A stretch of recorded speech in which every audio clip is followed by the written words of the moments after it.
সেই আব্বাস আলীর ঘর, হ্যাঁ, যেটা টেলিভিশন চ্যানেলে দেখানো হচ্ছে। এখানে কি জঙ্গি তৈরি হতো, জঙ্গি ছিল কি ছিল না? হ্যাঁ, এটা কি পেলেন আপনারা? এখানে কিছু ছাগল পেয়েছি, ওই যে ছাগল দিকে গরু পেয়েছি, পাশে সর্ষে ক্ষেত পেয়েছি, এখানে শুকনো পাট রয়েছে, একটা ইনকমপ্লিট বাড়ি, ভেতরে রুমে টিউশনি পড়াতেন উনি 3-4টে বাচ্চাকে।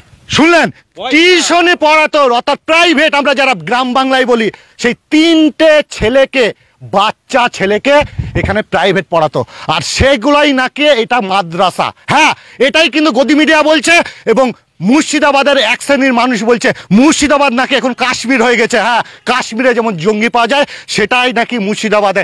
তারই তদন্ত করতে এসেছে মুর্শিদাবাদের এই হরিহরপাড়ায়, এবং এখানে কলকাতার যারা ডিজিটাল মিডিয়া তারা এসেছেন, সঙ্গে আছেন হ্যাঁ মানিক ফকির, আপনারা সবাই জানেন, উনিও কিন্তু দেখতে এসেছেন যে সত্যি মুর্শিদাবাদের কি অবস্থা।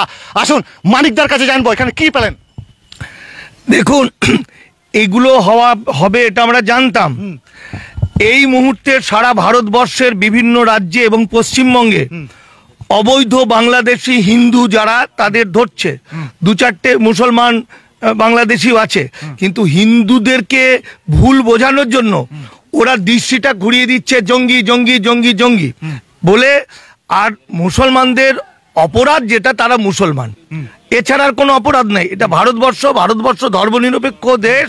সেখানে কি মুসলমানদের তাদের সংস্কৃতির প্রচার করা, তাদের পড়াশোনা করা, তাদের আরবি শিক্ষা করা, এর কোনো অধিকার নেই?